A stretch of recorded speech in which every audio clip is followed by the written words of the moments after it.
Just tell me when you're ready. And I know we're going to always end up hearing ourselves on here. Okay. So it says we are live. Do you want to see ourselves big? Yeah, we might as well do that. Okay. Hold on. This is the moment where we find out what we messed up. You can't see us on Instagram. You can't see us somewhere. Back down here. Awesome. There we go. All right, we are actually ready to go. What number is this as far as the podcast goes? This is 37. Sorry, microphone's not in my hand. I think this is 37. So from the ground up, number 37, or I thought it was 38, but whatever. You're doing your own thing. We're here with Dr. Travis Wyman. So Dr. Travis Wyman, can you give us a little background of what you do professionally and then also what you do in the reptile hobby? All right. So professionally, I work in the field of forensic genomics, which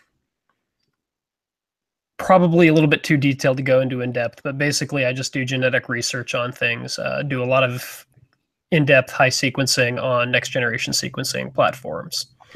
In the hobby, I, just like everybody else, I like to breed. I like to play around and find fun things to do. Just enjoy the animals. Primary subject of my collection is ball pythons, just like everybody, mostly because they have all the different kind of morphs to play with. I get a little bit more of a kick out of that, being the genetic side of it from, a genetic standpoint. But I also keep a handful of other things, gray-banded kings, rubber boa, a couple other different python species, hognose, again, just for fun. Now, as far as what you do professionally, do the same things kind of apply to the snake genetics and everything that you see in our snakes that we keep in the hobby? Yeah, I mean, I've said it before in forums and things. Genetics is genetics is genetics. So there's nothing in our animals that's completely off the books, off the radar, new and different from anything that we would see anywhere else, be it in fish or frogs or fruit flies or plants.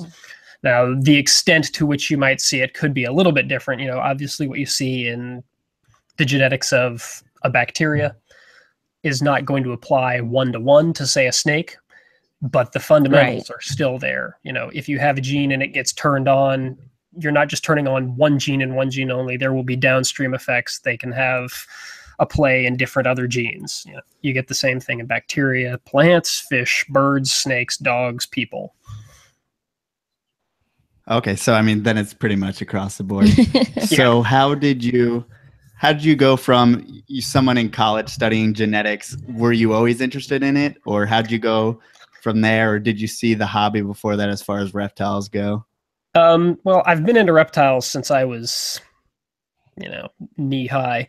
I caught my first snake when I was 5 in preschool, and that was just, a fascination with them. Genetics came about.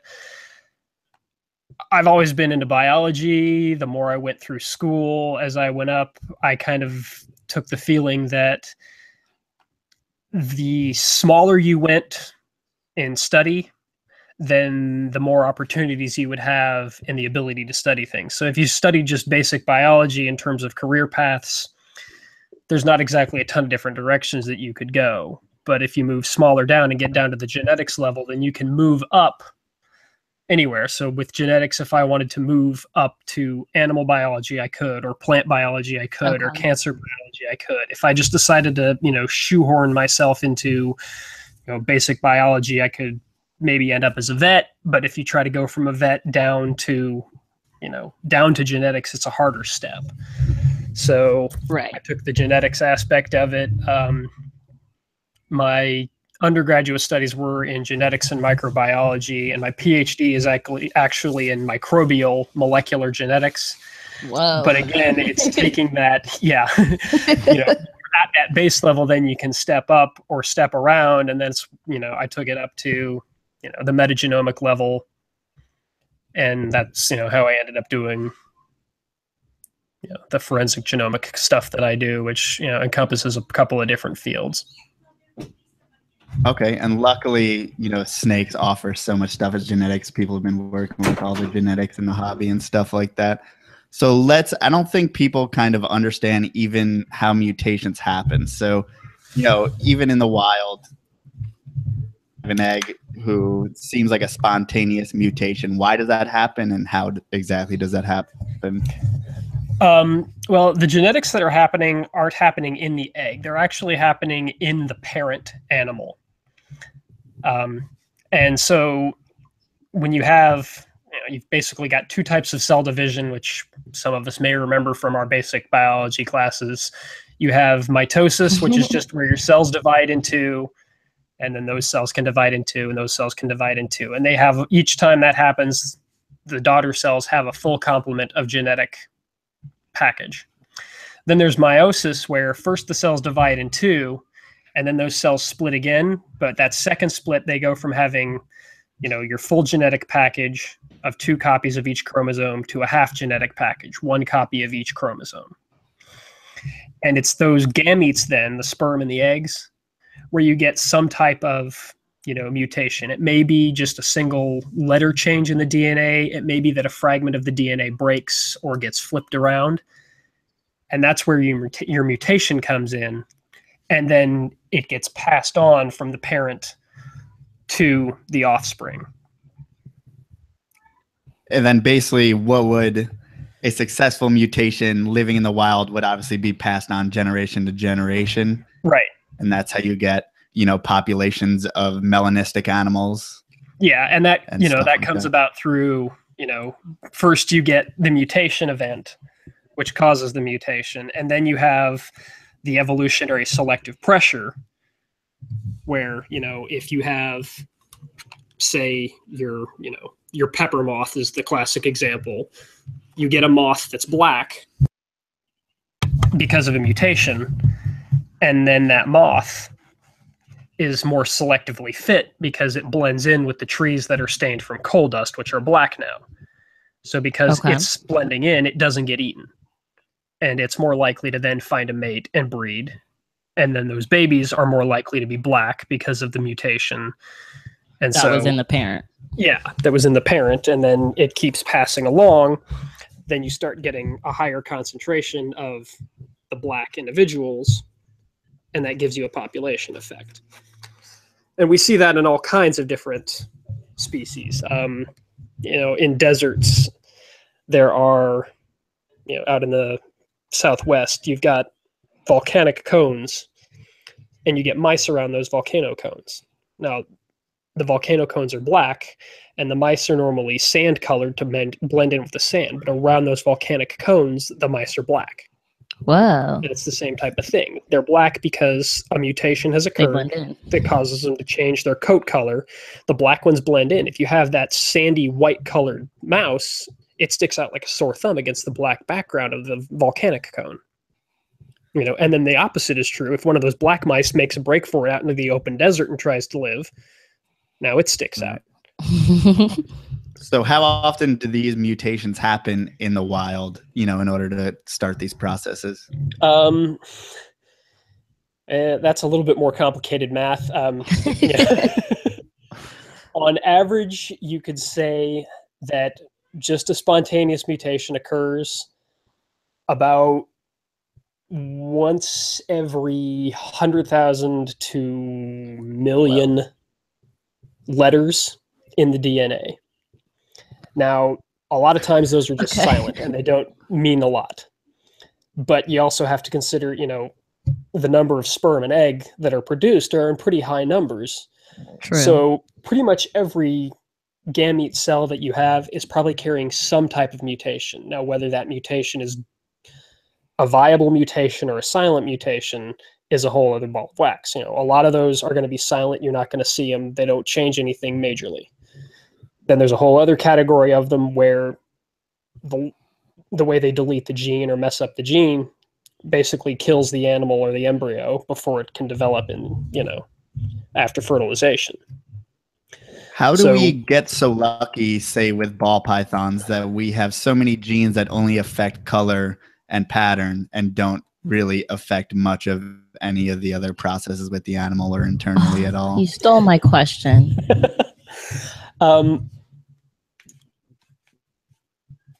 It's a good question, and this is all supposition on my part because there hasn't been a lot done with the genetics on ball pythons. But my best guess would be that a lot of these mutations are tied in at a root level to basically one or two primary systems. And so you just get a handful of mutations to that system and it shakes out in a lot of different ways. And it's not a, it's not a crucial system. So like at root, you basically have 2 or 3 systems that contribute to pigmentation. And pigmentation isn't, generally speaking, it isn't a life or death type of thing. Now, yeah, if you end up with, like an albino, again, that's the white animal that sticks out like a sore thumb and tends to get knocked out. But, for things like black pastels or yellow bellies, those, they still don't stick out that much compared to a wild type, especially in the wild. So there isn't a strong selection against them. So you can have an accumulation of these different types of mutations that, they're subtle in as much as in the wild, they don't change the animal enough to really select against it. So then those genes and those pathways aren't selected against and purified against. With that other animals. Go ahead. That kind of makes sense as far as, because I always wondered why are there so many mutations when the animal doesn't really have much reason to evolve or do anything, because it's in basically a termite mound or something its whole life.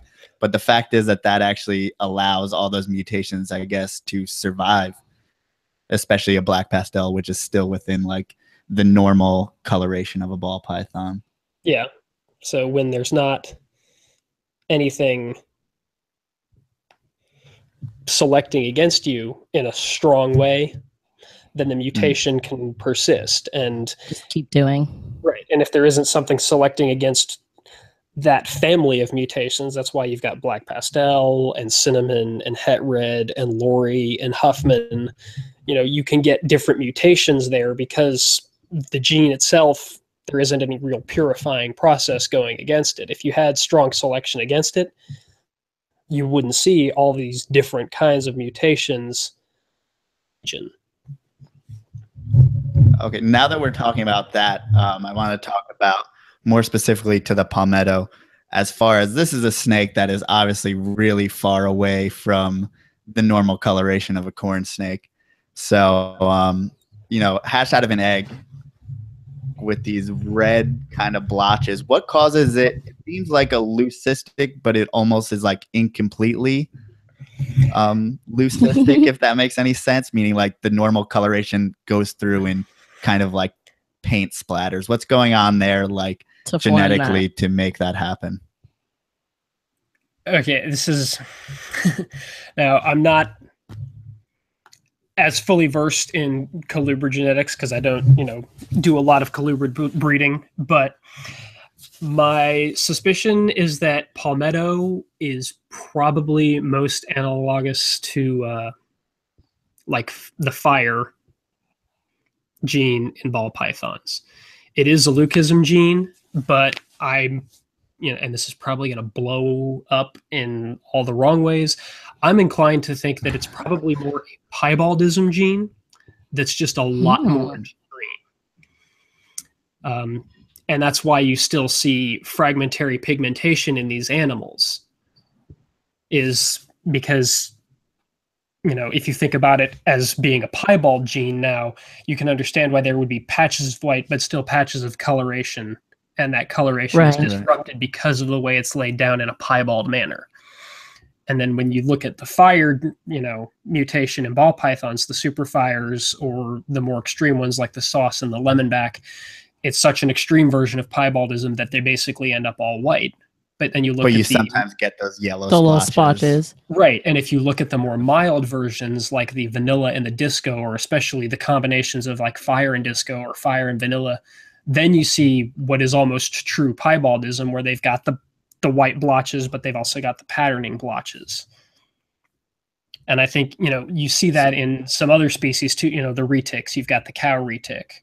And that's probably, my guess is, a similar type of mutation. And when you go looking in the literature, again, going back to genetics is genetics is genetics, we see piebaldism in lots of different animals. We especially see it in, our domestic animals, cows, horses, right, dogs, cats. But you see it in wild animals, we see it in deer. We see it in rabbits. We see it in foxes and wolves. And when you look over all of these different animals, there's really only about 4 or 5 genes that consistently come up as being responsible for these patterns.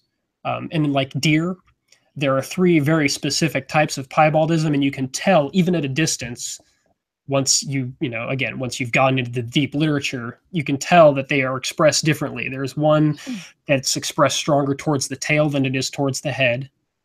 There's one that's expressed stronger towards the belly than it is the back. And then there's one that, for lack of a better term, is both belly and tail stronger than head and back. So, okay, you've got a top down, you've got a front to back, and then you've got, an upper left corner to bottom right corner type of piebaldism. And those are 3 separate genes. So if you have 3 separate genes responsible for piebaldism in deer, you could see how there could be multiple types of piebaldism in other animals too, versus just the standard, well, bam, that's a piebald ball python and there's no other types of piebald. There could be something else that's different, and it's just expressed more radically. Because that's kind of a question I was going to have, because the palmetto, we do have pied-sided in corn, so that obviously works from the belly and doesn't really hit the saddles on top. So you'll get basically white in variation, lower to higher on the side of the animal, but never goes over the saddles really. Obviously in ball pythons, you see it in more of a banded pattern, around it. And then also the palmetto kind of acts like leucistic other colubrids, as far as you have bug eyes and stuff like that, and it seems incomplete dominant from what I've seen. Does the palmetto does it go all down the belly? I can't remember what the belly of a palmetto looks like. Is there still the red splotches all throughout the belly too? No, I don't believe so. Oh, it's only I'm not 100% it's only sure on the saddle. But that's why I was just wondering. I don't know, because it seems like it acts like a Lucy to me, as far as inconsistency with all the other colubrid leucistics. So I was wondering if you had an opinion on that, as far as leucistics usually connected to a bug-eye gene, especially in our colubrids. Okay, so this gets a little bit more weird. So the way that leucism happens in almost all animals, and it's also tied back into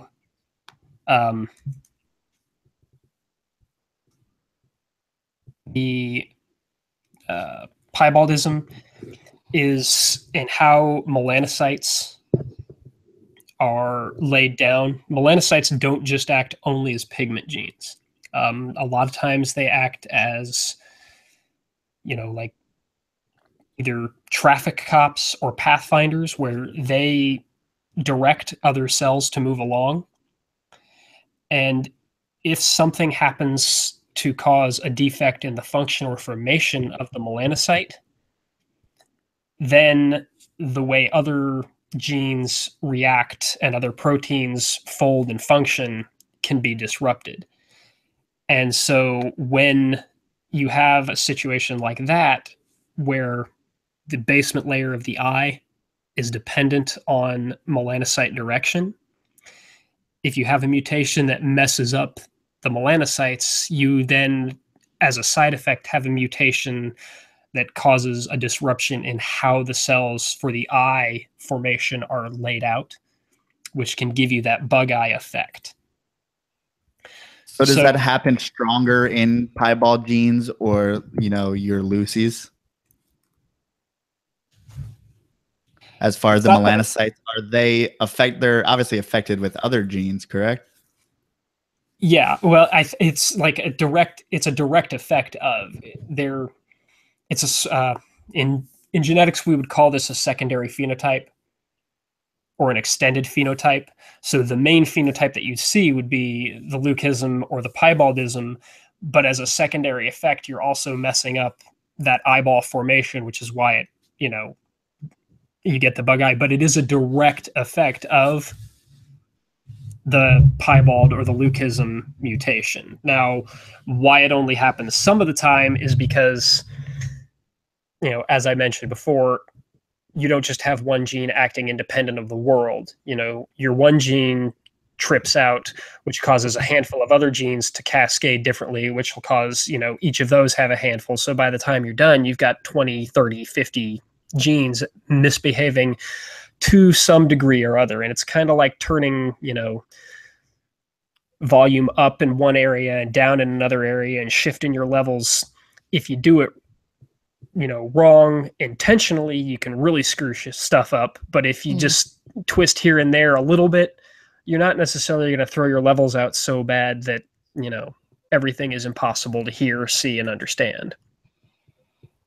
So does this mean that is there any way, I guess the golden question, is there any way to separate this gene, say like I want to have palmettos, but I don't want bug eyes? Is there any way to breed reduce that it, to out breed or non-bug reduce the eyed? chance? Yeah, no, probably not. As long as you're breeding these animals, there will always be a potential chance for you to produce a bug-eyed animal, because the two, like I said, the two phenotypes are caused by the exact same mutation. It's just sometimes you'll see the bug-eye thing because of the way that it's expressed. If one gene is expressed a lot stronger than another, or something in the cascade gets twisted differently, and in other cases you won't. Now, I thought guess it was in really theory you could,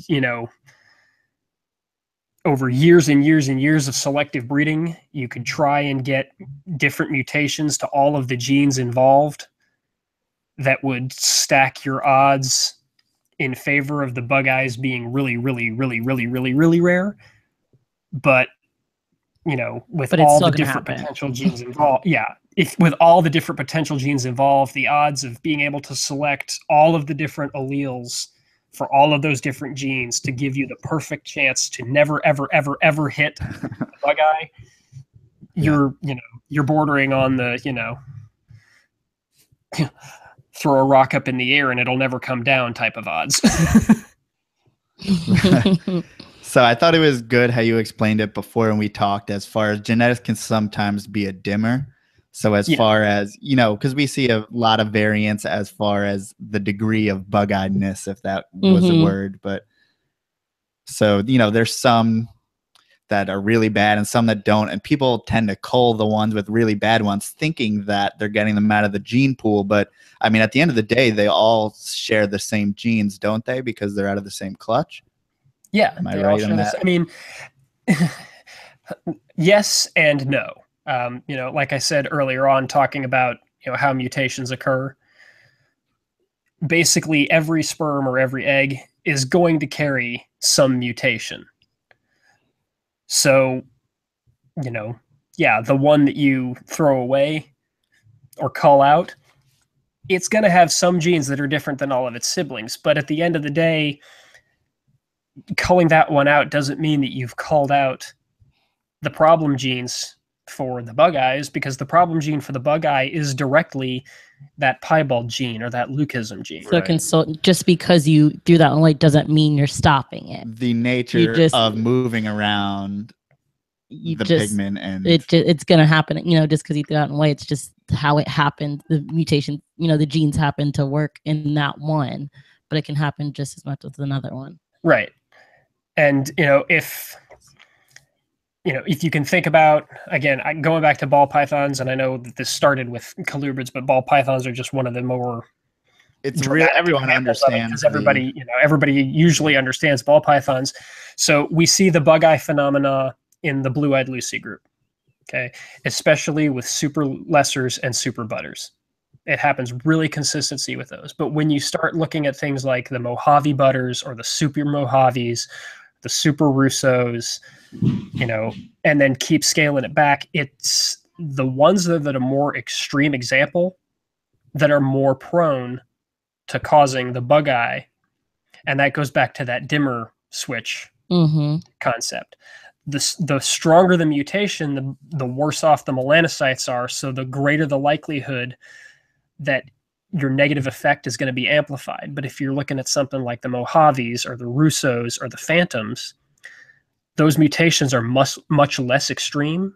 So the damage to the melanocyte is much lower.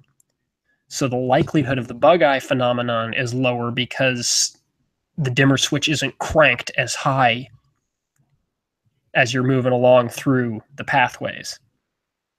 Okay, so essentially, when you're getting a full leucistic snake, you're breaking the very way the melanocytes work so much that you are messing up your potential or upping the potential for the bug eyes. Correct. So the more, so I mean, you would think that a piebald is going to be less often bug-eyed than your full Lucy, than maybe super butter or something like that. Yeah. Okay.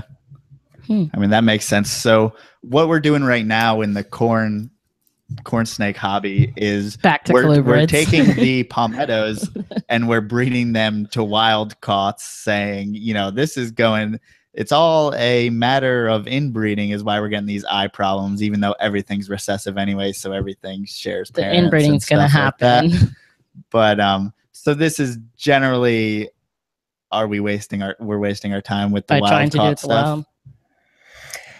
Yeah, the odds are that breeding it to the wild type stuff is not going to fix the bug eye problem.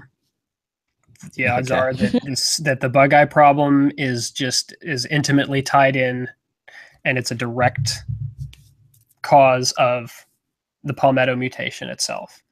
So you breed more wild, you breed in more wild type blood. Yeah, it's good to help, it's always good, in my opinion, to outcross, just because, inbreeding is a bad thing overall. Right. But if your goal is, I'm going to solve the bug eye problem, I don't think you're going to prove to be very successful in that. Okay. So that's interesting. So, I mean, we're looking at probably 10% of them have been coming out bug-eyed now. So I don't know if that's going to drop anytime soon, but I mean, people try to, very popular in colubrids, people culling out things that they do not want. So some of the old school keepers actually, if a baby's not feeding, they will cull out that baby in order to get it kind of out of the gene pool. So is that doing but is it anything genes either? that's keep it out? I mean, clearly I don't know, but in my head I would think genes isn't what's keeping it from eating. I don't know. Is it something that's hereditary? Okay. Possibly. So, now you're getting into behavior, and that, behavior being instinctual is down to somewhat to a genetic pattern. So yeah, it's possible that by culling out the weak eaters, you're purifying those genes out. But it also goes back to, so what if the weak feeder has got 5 genes in combination, and that's what makes it a weak feeder? And you have to get those 5 genes in concert. So you cull that one out. You haven't purged those 5 genes out of the population, because all of its siblings have those genes. They still have them all combined. I mean, nobody's going to say, well, I've got this one weak feeder, I'm going to purge the entire clutch and I'm not going to breed these parents together because those genes are in there. Right. Because you don't know when you're going to get all those 5 working together again. Like, we can't make that happen. We can't go in. If people were a lot more diehard about it and only bred their strong feeders together, and anytime you got a clutch of weak feeders, never breed those parents again and purge the whole clutch, you'd Good be luck. you'd be a lot, You're it gonna would have solve no the babies. problem, but it's it's one of those things. People don't do that because it's a level of selective breeding that the hobby is, they're not into, and they don't think on. Also, I mean, corn snakes, they make colder babies because, I mean, you're having a clutch of 20 eggs. The babies are so small, you're feeding so many babies, and they're honestly not worth that much. I But think there's if some you other have ones some where you super duper get two a million babies. gene ball python, I think you're getting that thing feeding. And I mean, You're that gonna just find a goes way. along money that's in the hobby. Yeah, and like you said, it's a numbers game. I mean, if you got a 6-egg clutch from ball pythons and you're aiming for one thing, and that one thing also ends up to be your weak feeder, you're not going to be like, well, nix that one and nix the whole clutch and never breed these parents together, because those parents were expensive, and that 4-gene female is now a pinnacle of my thing, and the 3-gene male that I bred her to is he's a good breeder, but all of his offspring turn out to be piss poor feeders. Yeah, this kind of leads me to a different place, because I feel like ball pythons, people say, oh, like my clowns feed really well, my spiders, even though they have neuro, feed very well, but those seem to be genes that were some of the first that we brought in. So is there a level of domestication or some way to where the things that we've been breeding in captivity actually eat better? That might be an overreach. But,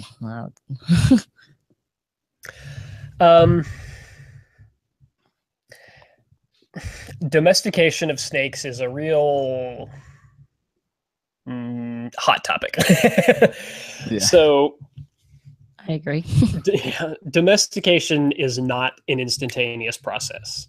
And I've gotten in this argument with a number of people in the past. It takes a long time. Now, you can push to start seeing certain aspects of it in a fairly short period, but it also depends on where on the evolutionary scale the animal you're dealing with is. So we're going to go real far left field. In Russia, back in, I want to say it was the late 50s, early 60s, they started an experiment with foxes.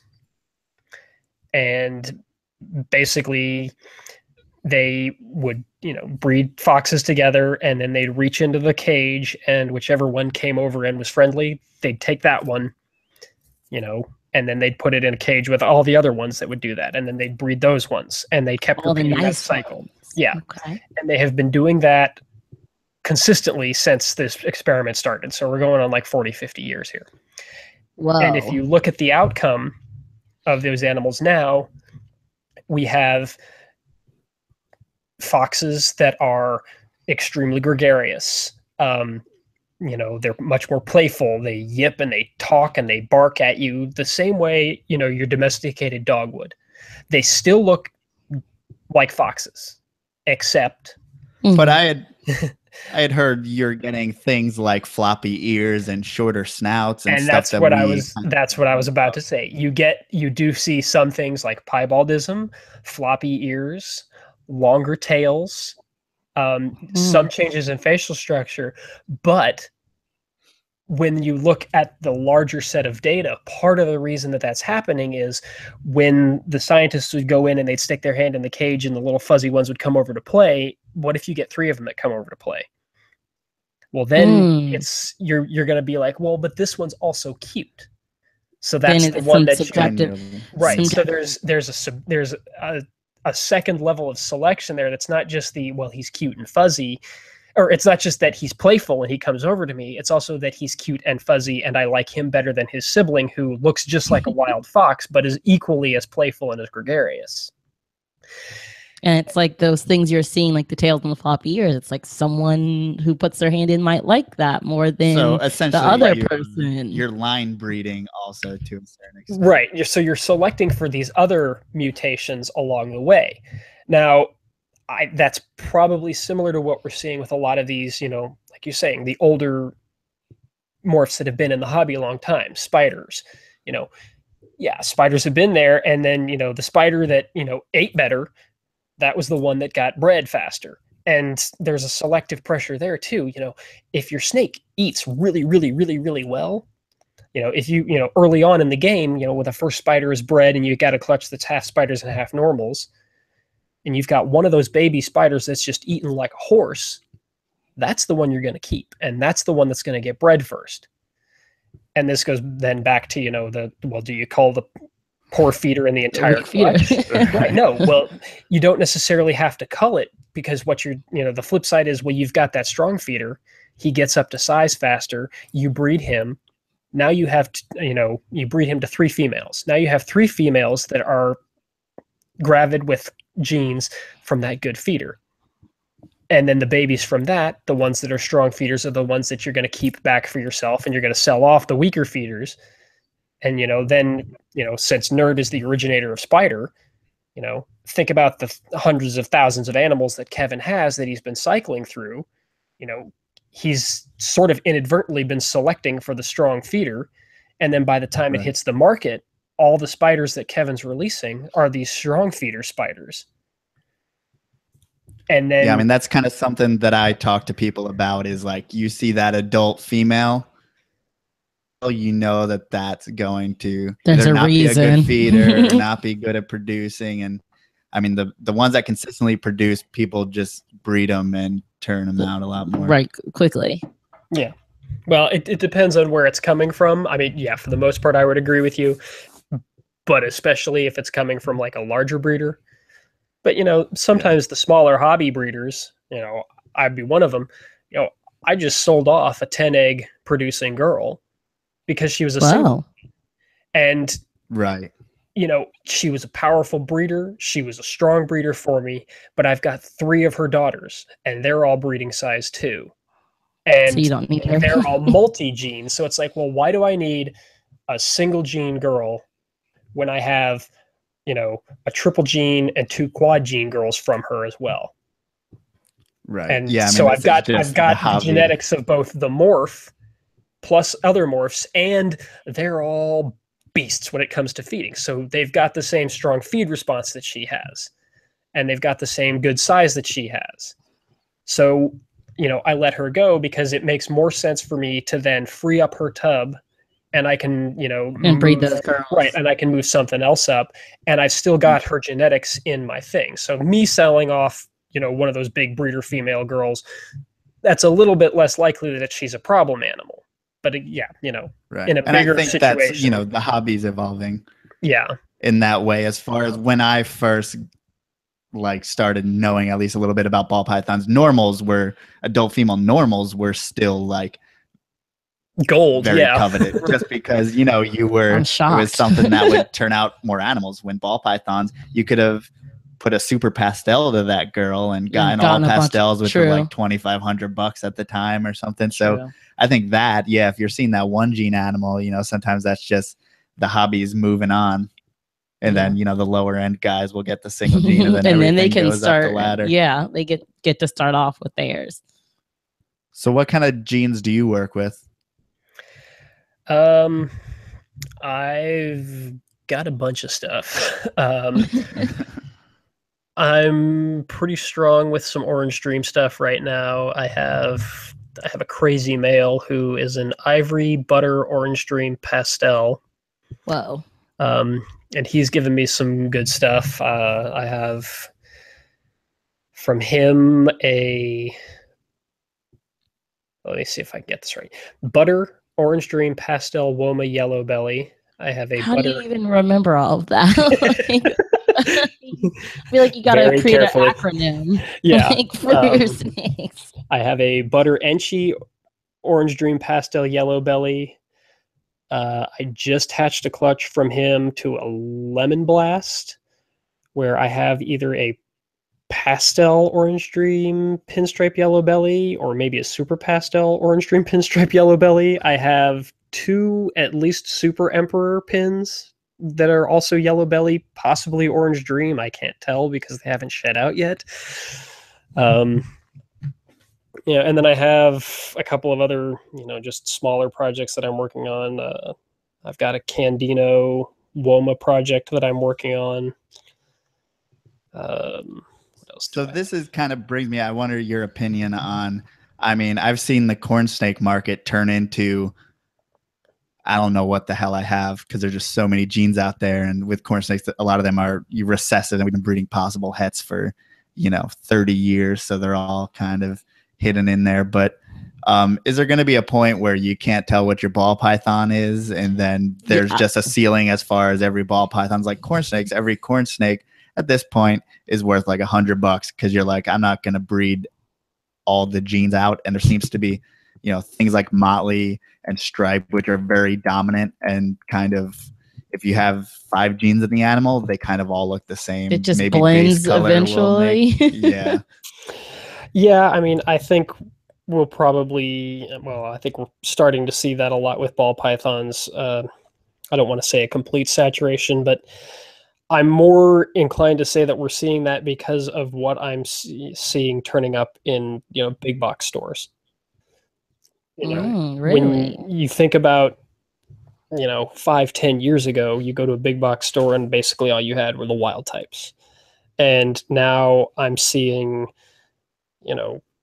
multi-gene animals. They had a jigsaw at the PetSmart up here.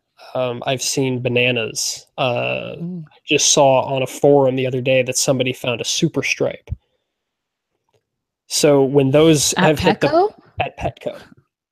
Whoa. So when you've hit that point where, Petco is selling these things, super stripes 5 years ago were, super stripes 5 years ago were, pretty serious snake. And now they're being looked at as a byproduct kind of thing. Right. And I think a big problem is they're all labeled fancy ball python or something, So yes, that is a big problem because then everybody's like, well, what's this? And, you get... It's a ball python. Yeah, it's a ball python. And, it's a ball python, and you have to take with a grain of salt whatever people are going to say it is, because people take horrible pictures, and a lot of the people online haven't been doing this. Right, they haven't been doing this a long time, so they think they know what they're talking about, and the people who have experience are getting shouted out by these these people who've got 5 minutes of keyboard commandoism, and it's ridiculous. I watched an argument happen a couple of months ago where a guy picked up a rescue animal, and everybody was like, it's a caramel, and I was looking at him like, that animal is a lesser all day long. And they're like, well, not even close. Right, it's not even close. And I'm like, they're like, well, the color looks like a or caramel. And I'm like, well, one, the color is bad because it's a cell phone shot against like horrible fluorescent lights, but you can't just look at the color of a picture and be like, that's it. More. There's a lot more. You got to look at the patterning and stuff. A caramel, to all intents and purposes, has the pattern of a wild ball python, which is fairly consistent. Lessers, they've got a lot of that dorsal striping. The alien heads are blurred down, and they tend to be eyeless, and there's a lot of aspects. So if you just look at the color and be like, that's a caramel, and all of these posts in the thing were like, it's caramel, it's a caramel, it's a caramel, and like 2 other people were like, I'm pretty sure that's a lesser, and people were trying to argue them down, and the people who were saying that it was a lesser had, you could see they'd been on the forums for like 10 years, but, they just aren't frequent posters, and these, they've got less posts than these kids who've been on there for a year, and everybody's taken, it's a caramel, and the guy finally said, hey, I managed to track down the original owner of this, and it turns out it's a lesser directly from the Ralph Davis line. And I was just like, see, people, you gotta look at more than just the color before you call it out. Yeah, you want to know what your snake is? It's a ball python. If you you bought a snake at a Petco and you come out and you're like, I think this looks like it's a scaleless head piebald, or I think this is an acid. No, dude, you got it at a Petco. You didn't get an acid at a Petco. Go on Morph Market and look, and the acid is $10,000, $12,000 animal. Nobody's dropping those off at Petco. Nobody. And I mean, if you want to try and make a super with an acid that you know is an acid, breed it out and have fun. See. Go for it, and you'll find out that the animal that you have is, not quite what you think it is because you're being a little bit optimistic in what you see. Well, do you think that people are kind of being optimistic with what they see in general in ball pythons as far as an acid looks like a nanny, looks like a whatever? That's probably a bad example. I don't really know the genetics that great, but it seems like there's a lot of those darker, slightly pattern changing mutations that look exactly the same. I think some of it is wishful thinking, yeah, but I think a lot of it is more... Well, I think a lot of it is wishful thinking coupled with inexperience and, well, ignorance, although people get really offended when you use the term ignorant. And I don't mean it in an insulting way, because we're all ignorant about something. Knowing anything.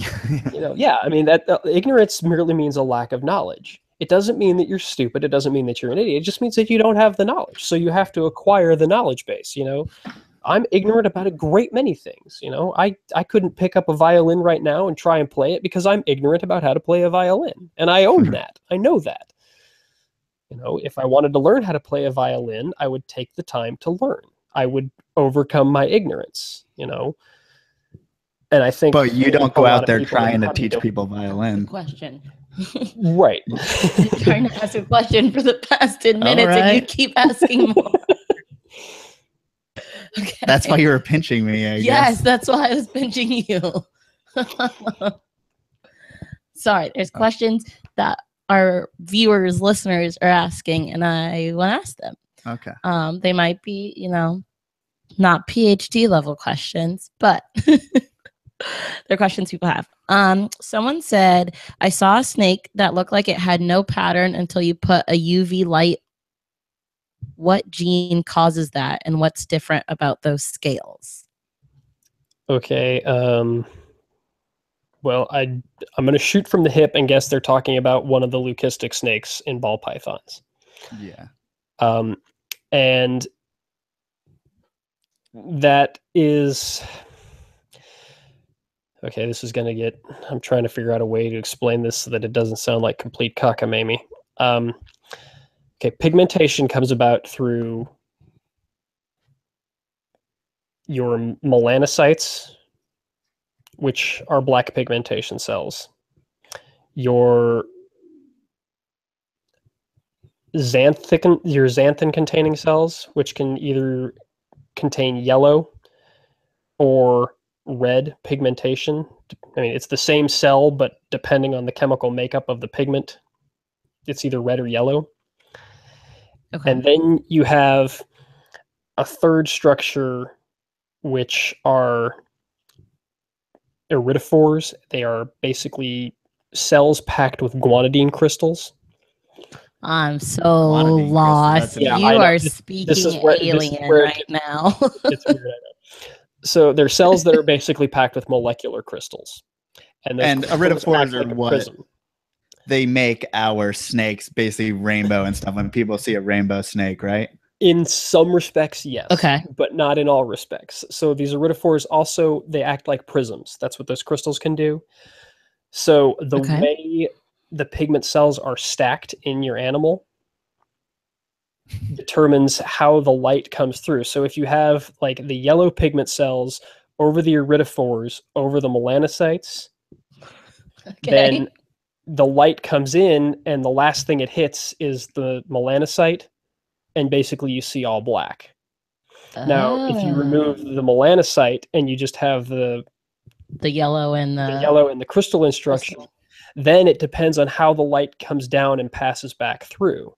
If it comes down and passes back through and reflects back up and it gets bent sideways,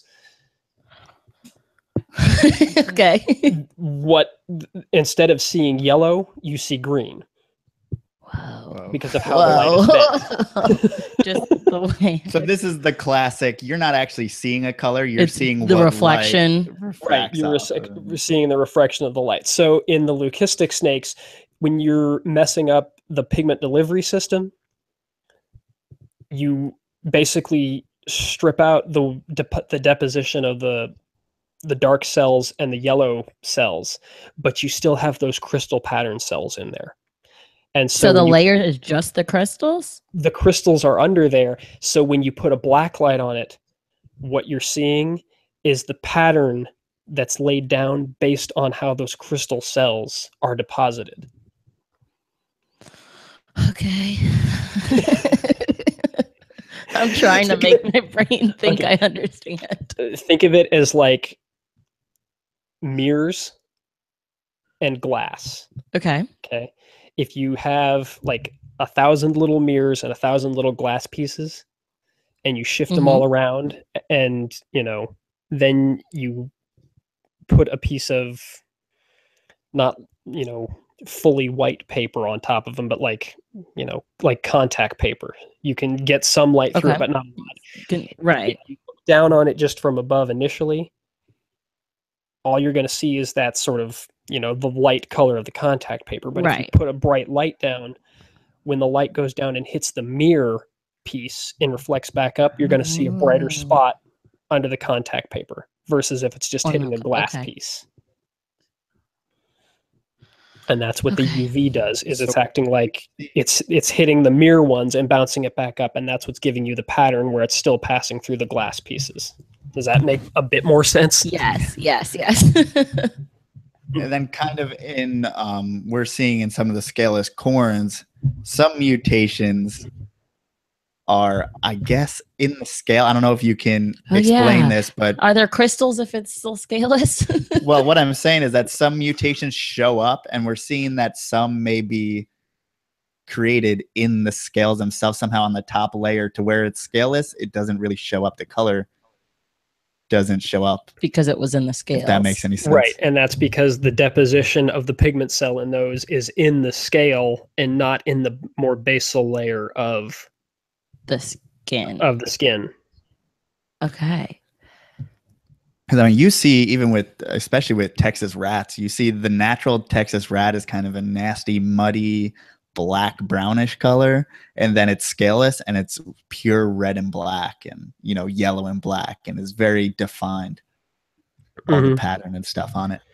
Yeah, and that's probably because there's the layer of pigmentation in the skin itself, and there is a second layer of pigmentation cells in those scales, and there's also the prism cells in the scales, which are causing the light to get bent different ways, which, if it's getting scattered out and fanned out, then basically you're just getting all the colors muddied up because they're overlapping each other.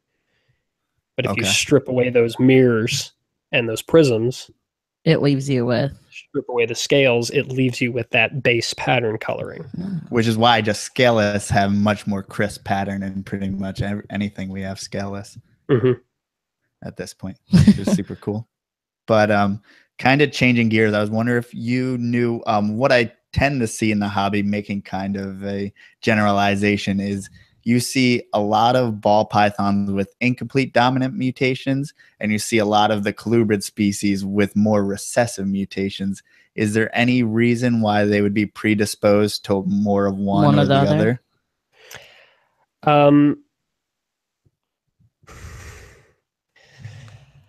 Again, this is going back to he's about to go difficult again. No. Well, I hope not. We're going to go all the way back to what we were talking about with like selective pressures and things. Okay. I was talking about like the black pastels and things, how they blend in. You have in pythons and in ball pythons, because, and again, this is a lot of supposition on my part. I'm not swearing that any of this is absolutely true, because we don't have the full body of genetic evidence done in snakes. But these are things that would hold to a certain degree of logic. Pythons are more basal level, and colubrids are higher up on the evolutionary scale. So there's been a greater degree of genetic purification for refining pathways in certain directions in the colubrid type snakes.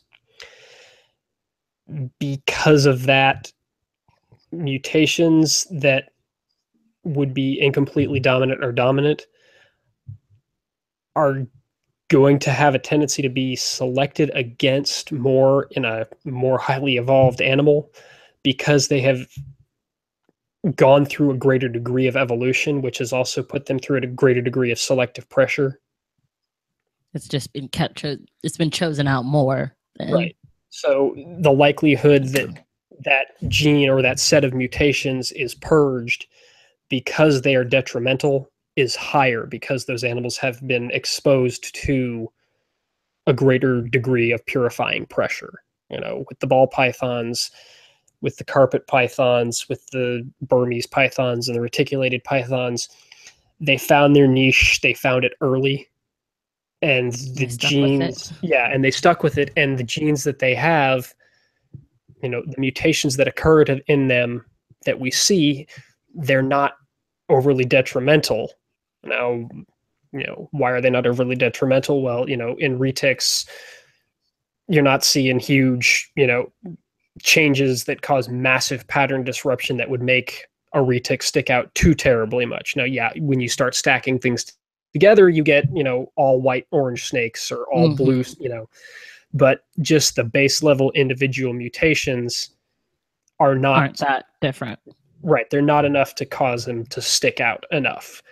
But, you know, because the pythons came early, they got in early, they established their place, you know, the colubrids had to find more niche environments and places to fit into. And in those places, it was the more, you know, those subtle mutations were still enough to create an imbalance in them that would select against them. Gotcha. I understood that. I followed. I'm proud of myself. I feel like just by nature, if you look at colubrids, are much more of hunters and are out in the open more. So maybe just look at how they act, their temperament, things like so that. Much easier. Whereas, like you see that most of our leucistics are incomplete dominant. A lot of our, you know, our albinos are recessives.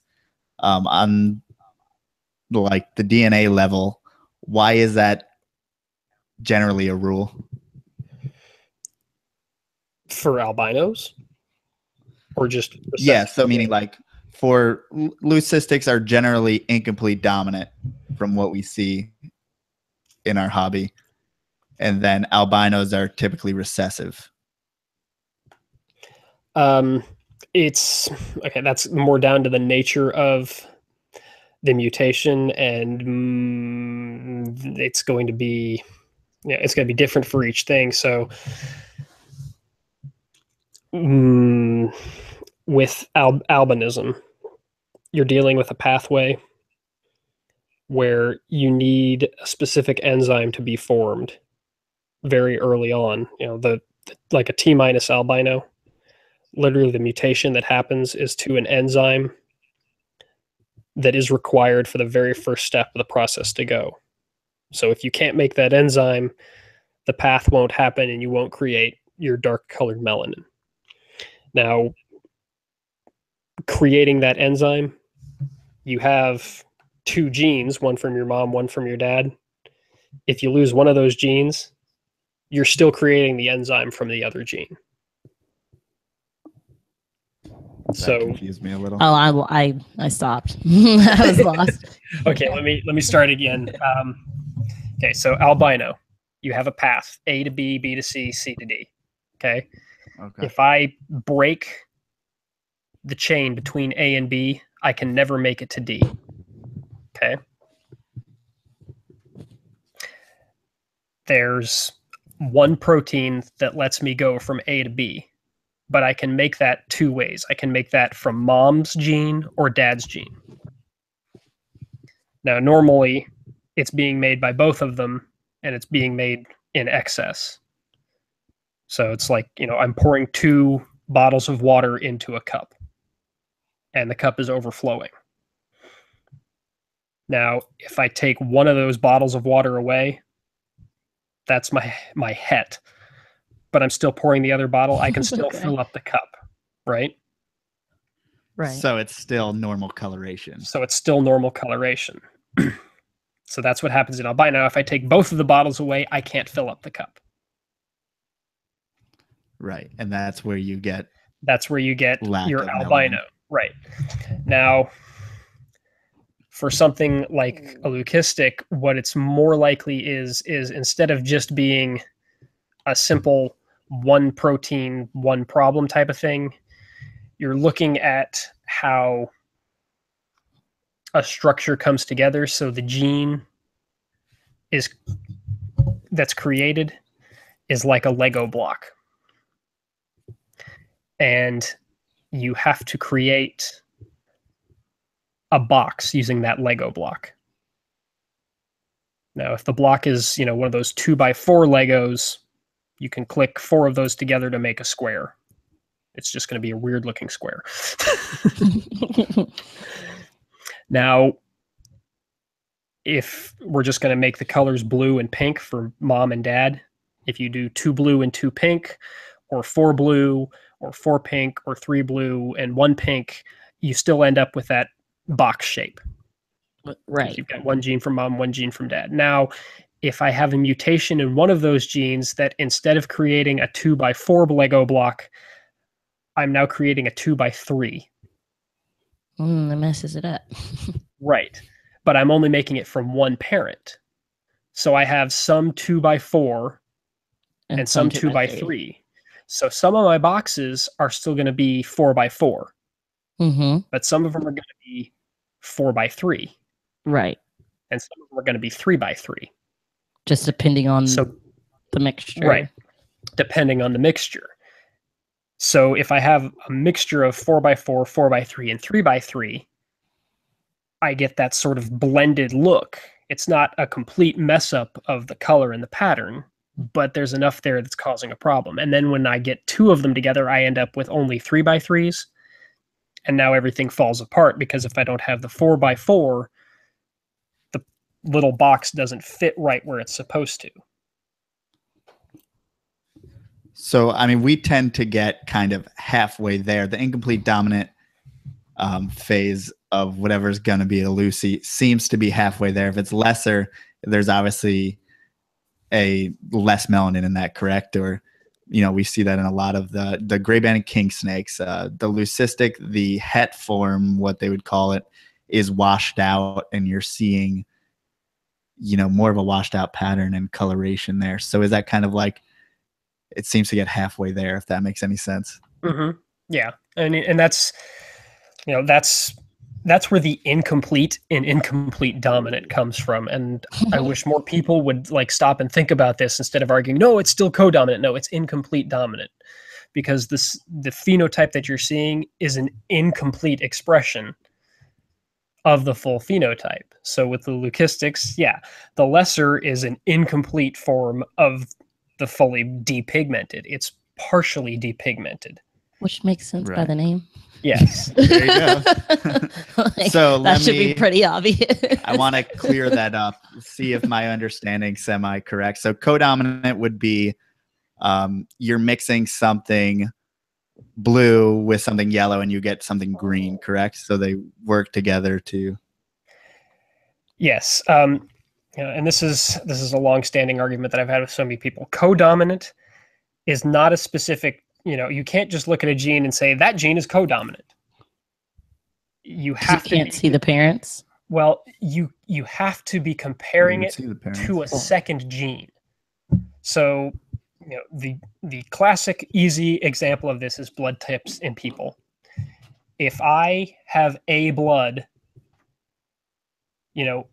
then when you're just looking at, me by myself with my A blood type, you can't say, well, A is codominant. It's because not. You don't know. Right. A by itself is simple dominant. If I have AA or AO, I show like an A. It's a simple dominant gene. The same with B. If I have BB or BO, the phenotype is B. It's only when you have A and B together, AB positive, that it becomes codominant. Right, that it becomes codominant because A is being expressed and B is being expressed. They're being expressed codominantly together at the same time. but they're not. You don't just look at somebody with B type blood and say B is a codominant gene. You can't say that because you're not looking at it in comparison with another dominant gene of only that same one gene set. is being expressed in that. Right. So with your blue yellow thing, I don't know if it would be correct because the green would be it would be if you're looking at it. So if you have an animal that's yellow, but genetically it's either like, we're going to say that the base color is brown. If genetically it's yellow brown or yellow yellow, and if you look at either of those genotypes, both of the animals that you have are yellow. And then you have your blue one, which is either blue brown genetic or blue blue genetic, but the snake is blue. Now, if you bring those together, if the genetics are yellow blue and it looks green, that's codominant. Because if you had yellow brown, it would be a yellow animal, and if you had blue brown, it would be a blue animal. Blue animal. Too. But if it was an incomplete dominant gene, you'd have brown brown, which would be brown, brown yellow, which would be tan, and yellow yellow, which would be yellow. That yellow brown would be incomplete expression of the yellow gene. Right. A version of the pigment. Right. So thinking back on it, I don't know really of much, but what does act codominantly in reptiles that we know of? Is there anything? There's nothing directly that I can think of. The closest that we have would be the spider and the blackhead. Spider and blackhead have been shown to be allelic. But we know that both of them have a superform. The superform in spider is lethal, but that's still a superform, and we know that blackhead has the super blackhead. And when you put spider with blackhead, basically what you end up with is an animal that looks mostly normal. And you can kind of think of it as the spider mutation turns up the expression of the gold patterning, whereas the blackhead turns down the expression of the gold patterning. So when you have them individually, just kind of balances out. Right. Well, when you have them individually, that's why you get spider with high expression of gold and blackhead with low expression of gold. But when you bring them together, mix them, basically are taking, the one that's tuned all the way up and the one that's tuned all the way down and bringing it back into the middle. Yeah, and they're canceling each other out. But again, it's not true codominance because neither of those genes by itself is simple dominant. They both have a superform. So is that just a perfect coincidence? Because if you take a pinstripe, which also seems to be, maybe more gold and less of that black or melanin, and put it with a blackhead, it's going to make whatever a pinstripe blackhead is, right? It's not going to make something that looks like a wild type ball python. Right. So that's just kind of happenstance that it has the perfect amount of increased melanin on the blackhead side, and then the other side of the gold for the spider. Yeah. So it's okay. So he has some more. Oh, sorry. Go ahead. Some more viewer questions. Really, just Lily Pad, who she's really good at questions. And she said she likes genes. So, she said, how do black spots appear on bananas? Do the genes just turn on at a certain time? But yeah. Okay, this is going to be another rampant speculation. We don't know exactly what the banana mutation is.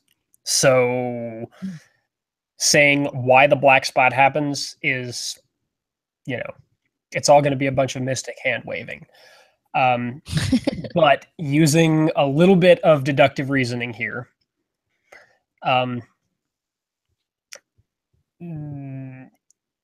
if we look, okay, so I don't know if Lily Pad, you stumped him. No, she didn't stump me. She's talking about bananas. Giving me this is another one of those. I need to think of the best way to describe it that doesn't make everybody think that I'm, a blithering sociopath. If you have not read Dr. Warren Booth's most recent paper, go out, find it, read it. I'm pretty sure you can find it on his university website page. Basically, what it shows is that the conventional wisdom that we've always had, that all snakes are ZW, is incorrect. And the python and probably boas are actually XY. So what does that mean exactly, if you break that down? This comes down to, there was a huge argument many years ago, decades ago, when banana first came out, as to it was sex linked. And under the conventional wisdom of all snakes are ZW, that absolutely did not work, because the gene did not behave as a ZW sex-linked gene would behave. Now, using Warren's paper as a jumping off point, and then going off of the work of a couple of other guys who they posted on forums, I can't even remember their usernames. One of them's the guy who also collaborated with Kevin in his book. The argument is that the gene is X-linked, and if you pattern it out without the outlier of the male maker, female maker switchover, it does behave like an X-linked, sex-linked gene. Now, looking at the bigger picture of things that are sex-linked and are albinism-like, we see a similar mutation in fish and in birds. And in both of those, the mutation is caused by what's known as a transposon, which is basically sort of a defunct virus that can hop in and out of the genes or the DNA without causing disease. It just hops in and breaks things. Huh. But it can also hop back out. And when it hops back out, it closes that, when it hops in, it breaks the gene. And when it hops out, it stitches the gene back together so that it works like normal. That's okay. That's crazy. So again, like I said, this is rampant speculation. I'm just going off of some, deductive reasoning based on what we've seen in other places. In both the fish and the birds, through breeding, they have taken animals that are physically shown the trait and bred them, and then they get the spontaneous one that no longer carries the gene, the mutation. And when they sequenced that one, they found that the transposon jumped out and it stitched the thing back together. So that shows that this transposon is still active and can jump out. My question then is, if the banana mutation is caused by a transposon, is it possible that just by, random weird fluke, every now and then, one of those transposons jumps out, and then that cell that it jumped out of starts producing black pigment like normal. And so you get a little spot that's producing black pigment like normal because those cells are just proliferating right there. But what would make that increase over time? Because I believe the bananas start out without any black spots and then gradually get... Okay, this is where it's going to get really mystic mumbo jumbo. So there is a sort of check system in DNA called methylation that allows the DNA to know which copy is old versus which is new when it replicates. And methylation suppresses the activity of transposons. So if you have a period of time going on where you're, the more you're dividing and growing, you're losing a lot of that methylation. which then allows a higher chance that some transposon is going to get a chance to reactivate because the methylation is removed. So in your babies, almost everything is methylated because they're brand new born and all of their cells are brand new. But then as they grow older and they start dividing cells more and dividing cells more, that methylation is getting wiped, which is then allowing transposons to activate, which is then causing your little freckles to pop up here and there. Is that why we get moles later in life? Or what are they? Liver spots, right? Or what they call them? That's different. That's more a response to sun damage. Oh, that makes sense.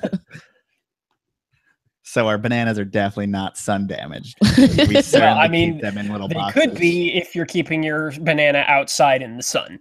I'm guessing most people aren't doing that. Hopefully. Yeah, certainly not. Okay. Can I do another user question?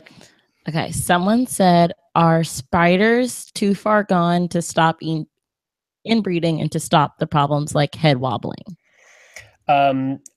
Spiders, I would say, are the most outbred gene out there. So the head wobble has nothing to do with inbreeding. The head wobble is like the bug eye in leucistics. It's directly tied to the gene. So yeah, you're not going to breed it out. So what makes that different as far as the neuro in them, the head wobbling seems to be 100% all the time, when the bug-eyed is, has a greater range. Yeah, I mean, there is variation on the head wobble with the spider, but they all have a pretty noticeable head wobble. Yeah. And that's kind of more going back to that, lesser versus Mojave versus phantom versus special thing. Right. The spider is the extreme end there. And so it's just going to be a constant level of expression in it because it's that intimately tied. The spider mutation is on the strong end. Then obviously it goes beyond, even if you have a spider with 5 other genes, it shows through. Right, because it's still spider. And none of those other genes, unless it's blackhead, are tied into the same system, so they're not going to fix it. So do you see a fixing of some of the neuro issues if you have your blackhead? If you have a blackhead spider, it does appear. Now, I don't have this firsthand because I don't have any blackheads in my collection, but I've talked to a number of people, and they have said that none of their spider blackheads show wobble. Wow. So we essentially broke the puzzle apart and then put it back together. Well, kind of. But when you breed a spider blackhead out, all the spiders that you get from that animal, they're still neuro. So, I mean, no matter what, spider's going to have the neuro unless you have that perfect pair. Unless you have blackhead, and that goes back to where, we said the blackhead gene and the spider gene balance each other out so that, the extreme up and the extreme down basically get put back to the middle. Just like with the golden and the... Right. Yeah, so super interesting. The problem of the neuro gets corrected by the down tuning of the blackhead. But then again, you breed it out and you get the spiders from that clutch because there's no blackhead in those spiders to help down tune the problem. They show the neuro because it gets tuned right back up to the problem area. Okay. I'd be interested to know how many other opposite thing, when you put them together, how many opposite. Does that make sense? Yeah, which is basically you're asking what else is co-dominant, which is almost nothing that we know of. So barely anything. Yeah. Okay. So I wonder now, we're basically taking all these things that break apart the genes of our animals and basically make them broken. How many broken genes do we pile on before we get things that are not useful, or we have so many genes at play that things default to whatever? Or yeah, that's the question, isn't it? Honestly, I don't know. I mean, I think it's going to tie in with, what exactly it is that you're breaking. I think some of the problems that we see, so, like spider champagne, those die. There is one argument that says those die because champagne is another allele in the spider group. But there is also an argument to be had that both of them are in pathways that affect some type of neural development. And so when you bring both of them together, you kick both of the stops out from underneath the scaffolding and the whole thing falls over and collapses. Yeah, I mean, you're taking two wacky animals, putting them together and hoping that they don't make a total train wreck. Right. Now, I'm really looking forward to the next couple of years because a lot of people have been making blackhead champagnes, and I want to see what happens when you breed a blackhead champagne out. Maybe those are blackhead champagne out, and you find out that you only get blackheads and you only get champagnes. Then that would show that these people who've been saying that champagne is just another allele in the spider group are correct. But if they breed a blackhead champagne out and get another blackhead champagne, the same way you breed a bumblebee and can get a bumblebee, that shows that blackhead and champagne are not allelic. So okay. Interesting. You're just looking confused because allelic animals you put together and basically make a superform, and they can recreate themselves only singularly, right? Right. Well, it's okay. So if you breed, a lesser to a lesser, you get a blue-eyed Lucy. You can't breed a blue-eyed Lucy to a wild type and get a blue-eyed Lucy. You only get lessers. Right? Huh. Right. So if you then... But you get all lessers, correct? Right, you get all lessers, but you only get lessers. You don't get, lessers and wild types. Mm-hmm. If you take a spider and a pastel and breed them together to get a bumblebee, if you breed that to a wild type, you can get spiders, pastels, bumblebees, and wild types. Because pastel and spider are not allelic, whereas lesser is obviously allelic, so let me change that to lesser phantom. You've got the karma, you breed it, you only get lessers and phantoms, you don't get more karmas, and you don't get wild types. So if a blackhead champagne breeds out like a lesser phantom does, then that would mean that the same way lesser and phantom are alleles, champagne and blackhead are alleles. And we know that spider is an allele because when we breed spider and blackhead out to a wild type, we only get spiders and blackheads. But if we breed the champagne blackhead to a wild type and we get more champagne blackheads, then that means that champagne blackhead breeds the same way a bumblebee breeds, and it's not allelic. Okay, that makes sense. So now that we're talking about alleles, I had hinted to you earlier about the ultra gene in corn snakes, which is actually a hybrid snake. It was bred with a gray rat snake, made the ultra. So I don't know if it occurs just lonely. I don't know the whole origin story of that. But the fact is we have two different species of animal that have ultra and amel, which are allelic, but in different species. So how do they communicate with each other, and what's the genetic difference that they would stop communicating with each other? That's going to depend on the gene that we're dealing with. So with the amel and the ultra,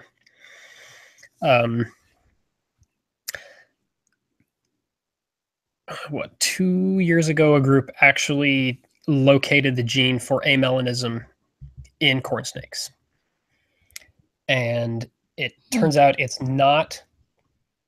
So amel is not truly amelanistic. It's not the mutation that causes a T-negative albino. But we'll leave that aside. We'll just say that it's not a true amel, but yeah, they found the gene for that. So the ultra is the same gene, just from another species. Okay. And that works because, they're basically sister species. Mm-hmm. So they're not terribly far removed from each other. And that genetic functionality can carry on for broad distances if there were even a way to breed certain animals. So if we go back to amelanism, as I said before, is That's a very specific mutation to a very specific gene. The gene is called tyrosinase. We talked about this. Yeah, we were kind of arguing on how to pronounce that. Well, there you go. Tyrosinase.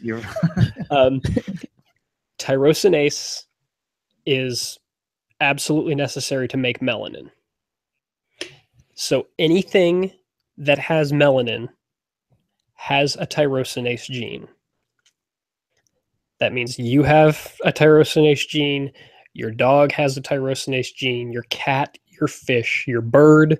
Color. Anything that's got dark brown color, which is basically anything. You don't have any dark brown color, gene. babe. Yeah, well, he's got a degree of it. Because he does produce some melanin, if he gets, especially when he gets a suntan, that's an increase in melanin production. Not fully albino. Yeah, he's got brown hair, so. Yeah, there you go. Tyrosis. I lost it. Say it again. Tyrosinase. Tyrosinase. Okay. Tyrosinase. I got it. Okay. So, if you want to just look at it in snakes, take a ball python and a Burmese python. We can breed those together. People have bred those together. And they've gotten albinos out of that. And the reason they did that is because the gene is the same. If we're assuming it's a tyrosinase gene, it makes sense because obviously Burmese pythons have brown pigment. And so if you get rid of the tyrosinase, they can't make brown pigment and you get an albino. And the same happens with the albino ball python. Now, if AML and corn snakes were actually T negative, and this goes back to what I said about they found out it's not, but if it was, then theoretically, if you could breed a ball python to a corn snake, and they were both albinos, you would get albino hybrids because it's the same gene.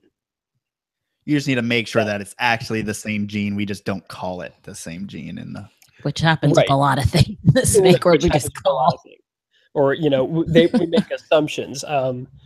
With like with boa constrictors, you've got the sharp line albino and the caul line albino, and they're both just to the passing eye, they could both be T negative. But the question is, which is T negative? Because we know they're not allelic to each other. Because if you breed a sharp to a caul, the babies that you get from that look like wild type. They're double hets. So what most likely is that one of them is a T negative and the other one is a T positive, but it's just super extreme, the same way that what we call amel in corn snakes is super extreme to the point that it looks like amelanism. That's so weird. Now, on paper, if you have a true T positive and a true T negative and you breed those two together, get the hets, raise them, and get the double visual, I guess, what does that create? Would be a normal? It looks like an AML, a true AML, a T negative. Because you can think about it. So go back to that pathway that I talked about, A to B, B to C, C to D. Now make it longer so that it goes all the way out to Q. The T negative albino step breaks the chain between A and B. But a T positive would be somewhere else downstream. So say it's between H and I. So if I lay out all my letters and I'm breaking between H and I, that gives me a T positive albino. Mm-hmm. If I have the H and I break, but then I go back and I cut the A and B, I can't even make it to H and I. I stop at A. I don't go A, B, C, D, E, F, G, H and stop. I go A and stop. So you never even get to it. You can't even get to H because all of it stops right there at A. So your animal, even if it has both the cut between the A and the B and the H and the I, you stop at the A because that's where the first break is and that's where it ends. And these mutations happen in the same place throughout species, so that T negative, T positive always happens across the board. Well, I mean, yes and no. I guess you hate to say for sure across the board. Well, So a T-negative albino is a T-negative albino. And if I have a T-negative ball python and a T-negative berm and a T-negative retic, they're all T-negative, which means they're all mutations to tyrosinase. But there can be multiple mutations to the tyrosinase that can break it. So in the zebrafish, there have been categorized, I think, 9 different mutations to the tyrosinase enzyme that all end up being T-negative. They totally destroy the tyrosinase enzyme. To make it even more fun, there are also a handful of mutations that don't break the enzyme completely. They just mess it up so that it doesn't work 100%, and those aren't T-negative, but they still show a faint albino phenotype. Which, not saying that this is absolutely the case, but it's kind of like the candy mutation in ball pythons. I'm not really familiar with that one. So the candy mutation is not exactly, but kind of the same color as a banana, basically. But it's allelic to albino. So if you breed a candy to an albino, you get what are called candinos, and they're also sort of looking like pale bananas in color.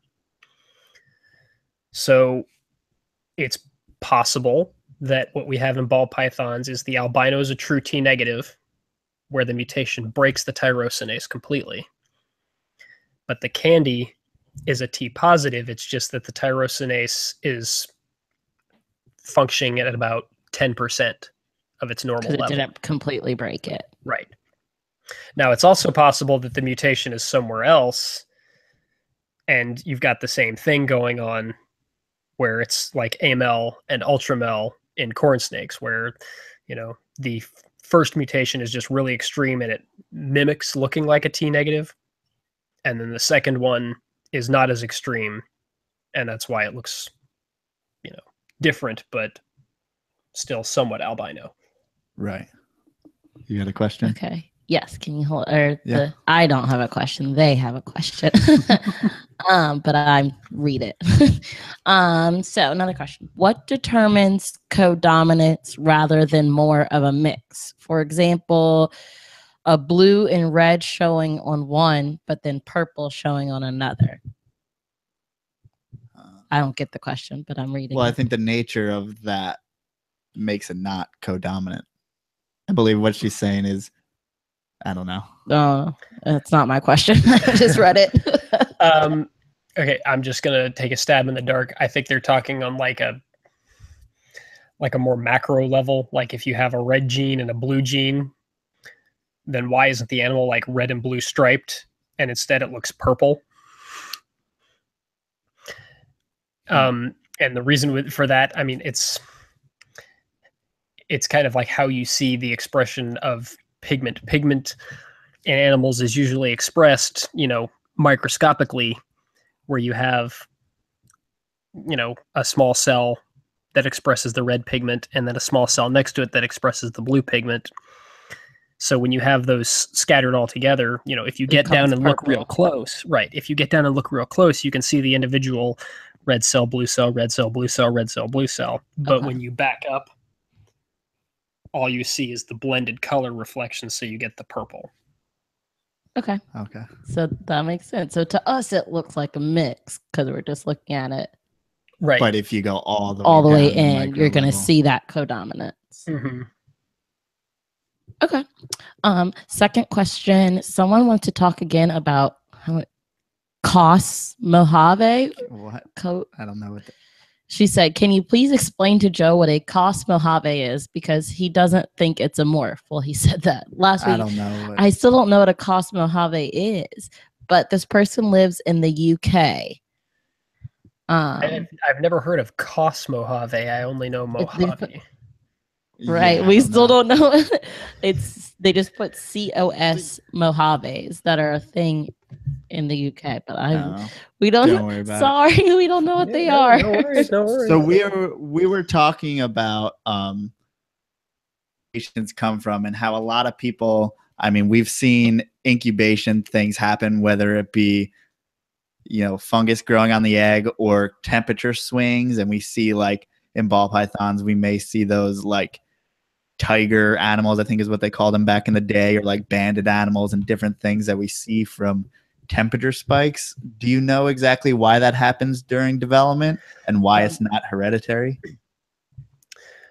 So the exact why, I can't tell you, but I can, well, it's going to be different for each different thing that you see. So, why do you see tiger banding? Why do you see strange striping? Why do you see whatever? It's different for everything that you see. That's why I can't tell you, because you're dealing with 1,000 different cases and the root behind each one's going to be different.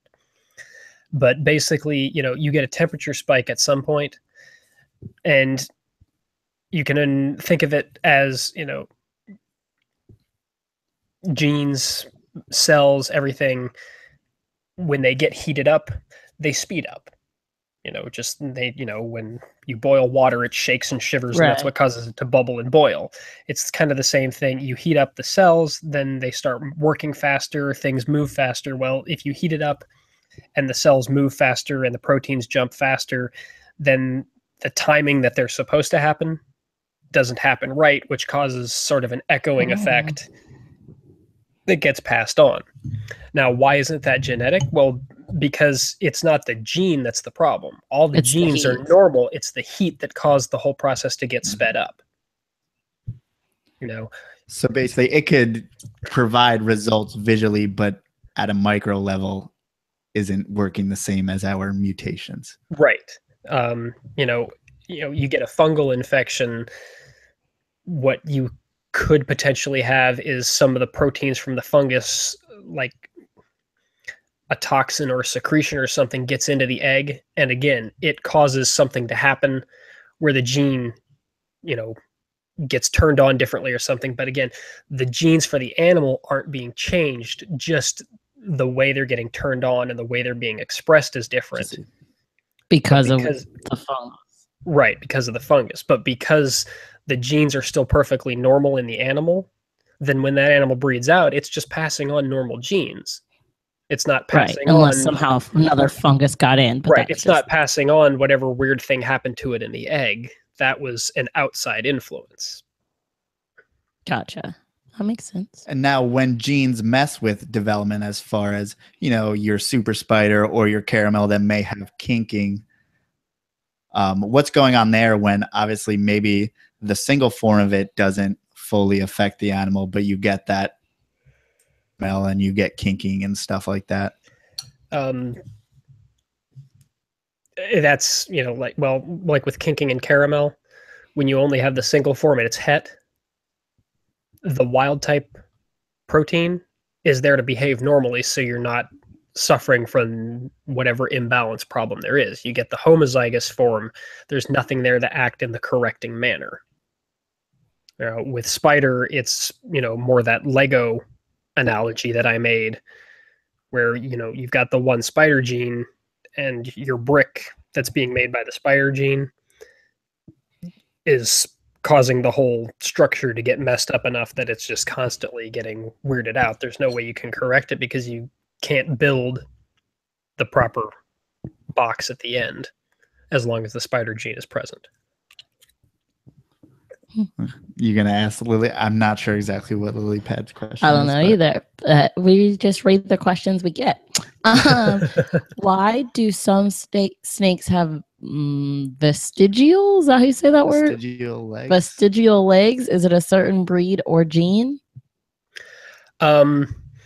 Most of the vestigial legs goes back to, the more basal level snakes. So the boas, the pythons, the older archaic ones. And again, it's just a matter of they haven't had any reason to purge them. There's been no selective pressure against them. So the genes that produce that formation stay there. I don't even know what those are. Yeah, lily pads above my Well, you do know, you just don't know that you know. So the spurs that you have on your those are vestigial legs. Those spurs are actually those spurs are claws. That's a single toe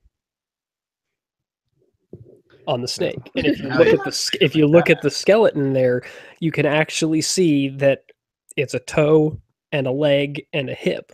That's crazy. Yeah, it's just really, really super reduced, and the genes are still expressed enough to form just that little structure, but they're not completely wiped out because there isn't a pressure to wipe it out. To wipe them out. You know, it would need to be breeder's choice to do that.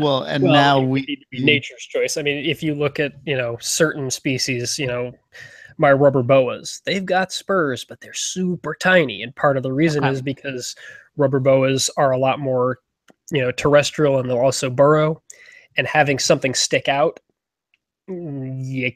that's kind of selected against, because if you've got something sticking out, then it could get caught and grabbed and pulled.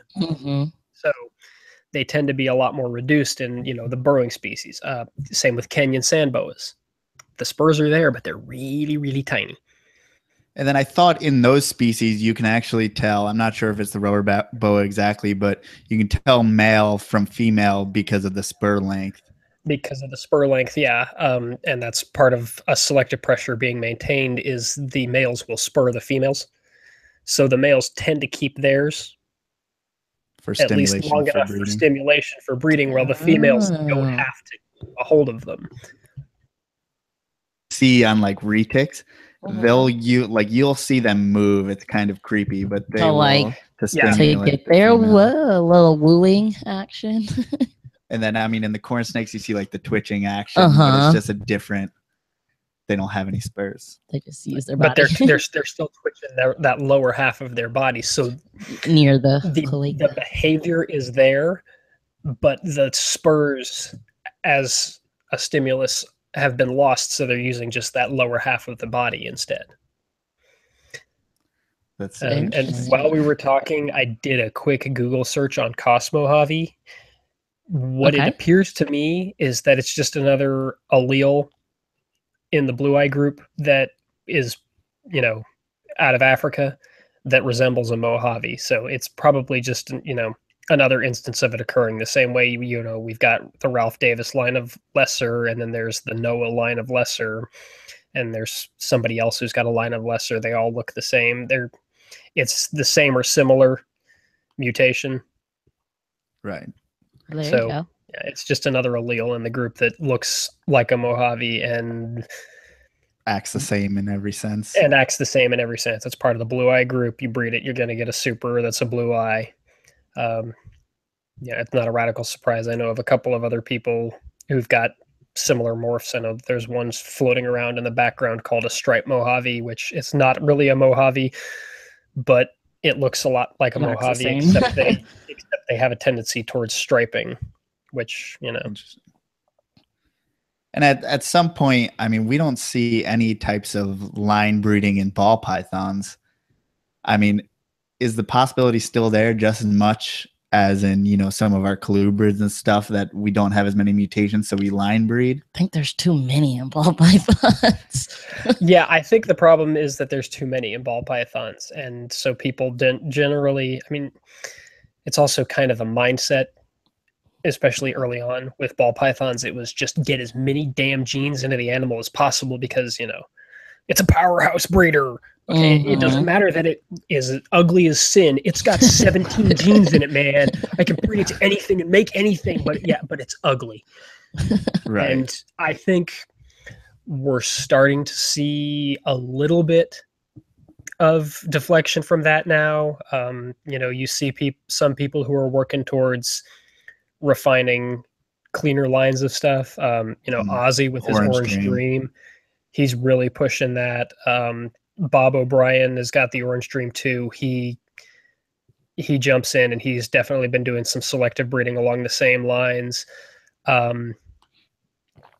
But yeah, it's not happening with a lot of people. I think there still tends to be a bit more push towards just cram as many genes into your animal as possible so you can say you got a world's first. And right. And so yours can be 10 names long. Well, and we're getting past the point where you can sell like a brown snake for 20 grand just because it has 17 different things in it. Mm-hmm. So do you know of you take your scaleless in a lot of our colubrids, and we still have, you know, ventral scales on the belly. And then you take your ball python, which is completely scaleless. How are those different genes being expressed in order to keep, you know, belly scales or not? Don't really know. My guess is it's just you're looking at different pathways. Kind of like the pieds. There's different ways to get it. There's different ways to get it and different levels of expression. And I mean, we know with ball pythons being a good example of it, that there are definitely different ways to get it, because you've got the scaleless head line that makes a scaleless, but you also have the microscale line, and that's been proven now to make scaleless too. I would like to see somebody do microscale to scaleless head just to see what it would do. Right. You know, again, maybe this is an allelic clade, and that's why we're seeing the same phenotype at the end, but maybe they're different, and that would show, hey, look, there's two different ways to get a scaleless. So, yeah, it'd be interesting. I mean, it seems like, I mean, the corn snake is exactly what you want. It keeps the belly scales and is scaleless everywhere else. I feel like definitely the ball python is more compromised as far as not having belly scales. At least on a surface level, seems to me a little bit more risky. Yeah, I mean, I'd be inclined to agree, but you know, there are a lot of people who are arguing that they do just fine, and you know, unfortunately, I think there was a lot of hype and insanity at the very beginning when it came to BHB, and there was a failure to communicate openly, or as openly as would have been beneficial, which caused a lot of backlash. And I think it's going to take a lot for people to be really, really comfortable with it. You know, but Winston has been pretty upfront with everything that he's been doing. What's his name? Mike Wilder. Mike Wilbanks. Wilbanks, thank you. Has also been pretty, you know, straightforward with his, which is the same line of. Yeah, it's the same line, and you know, ultimately, I think it could be legitimately argued that the BHB line of scaleless head and Winston's line of scaleless head are probably going to show to be the same thing. I mean, if you breed a Winston scaleless to a BHB scaleless head, I'm almost certain that you're going to end up with a scaleless ball python. I don't see them being, you know, two completely different instances. Everything about them, they seem to express in the same exact way. Yeah, I mean, it'd be like, you know, they're basically the coral glow and the banana of the scaleless head group. I mean, they're the same. Yeah, all we need to know now is for someone to be honest about what's going on, about everything. Yeah, and that, like I said, it just didn't seem to happen very well with Kevin, or with Brian, for whatever reason. You know, I'm not going to get into the whole political bullshit behind that. Thoughts on that? You know, it just, I will say that it was not communicated very well with the public. And I don't think, which is, I mean, that's the same thing we're seeing in palmettos now with corn snakes. And I don't think anybody would say that is an untrue statement. But, you know, now watching Winston and Mike, you know, seeing how theirs turn out and how they go, I think it'll, you know, give people more answers, and hopefully it'll make it a little bit easier for us to understand what's going on. But it's still something that I think people should keep their eye on, not because I'm saying that there is a problem there. I just think that now that we have more open communication, it'll be better all around for everybody to, you know, keep an eye on it and understand better.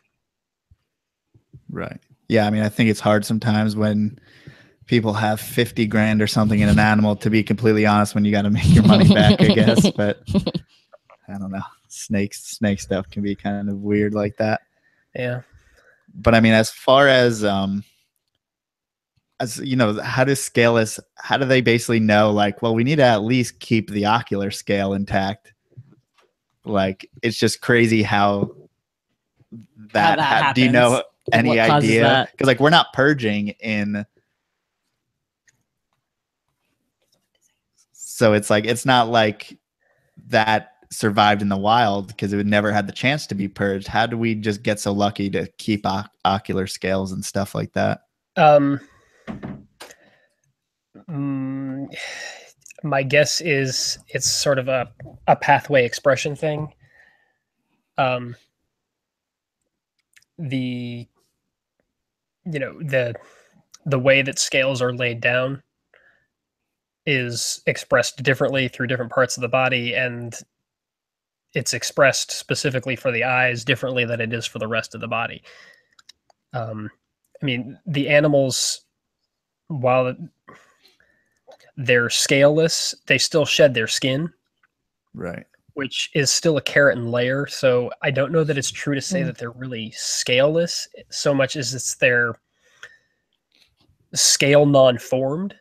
The keratin that makes up their scales is still there, and it's still what's being shed. It's just not in a structured manner of, your discrete scales. So it'd be like a super low expression of the keratin. It's just an unstructured expression of the keratin. And I think that also goes when you look at, Brian's adult, when he had it down at Daytona, people were saying that it had like weird warts and things. I think that's, it's the non-structured expression causes, sometimes these keratin masses form because it's not being laid out in a structured manner. It's just randomly, piling up in certain places. And you think, I mean, that goes back to our bug eyes or something. Do you think that a certain percentage are going to get those warts and a certain aren't? I think it's likely that, some of them will end up showing, these keratinized deposits because, you're basically just getting unstructured expression of the keratin. Very interesting and controversial to some, I think.